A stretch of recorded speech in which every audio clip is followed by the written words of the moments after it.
tarafi bilan yaxshi niyat bilan turiladi deyiladi. Rasuli akram alayhissalatu vassalom shundoq qilganlar. O'ng taraf degani mana o'ng tarafini ko'rpaga qaratgan holda haligi duoni o'qib o'rnidan turadi.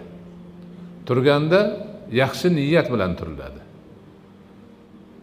Yaxshi niyat bilan turiladi.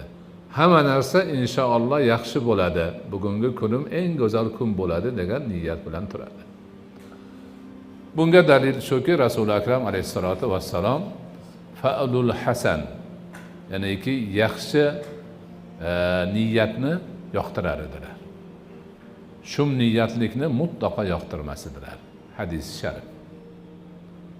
Ana nima bo'lar ekan, falonmikin, pistonmikin, bu bo'lib qolamanmikin, bu bo'lib qolamanmikin degan yomon niyatlarni xayoliga ham keltirmaydi. Faqat yaxshilik, faqat yaxshi umidvorlik ma'nosini o'zida mujassam qilgan holda mo'min banda o'rnidan turadi. Doimiy ravishda shundoq bo'lib yurish kerak. Hamma narsani yaxshilikka yo'yish kerak.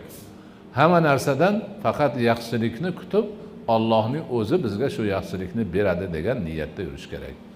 Shum niyatlik qilish, yomon narsalarni o'ylash, u bo'lib qolarmikin, bu bo'lib qolarmikin deyish insonning ruhiyatini tushiradi, o'zini demak dadilligini yo'qotadi, hadiksiraydigan, har qadamida nima yomon niyat uni churg'ab oladigan holat bo'ladi.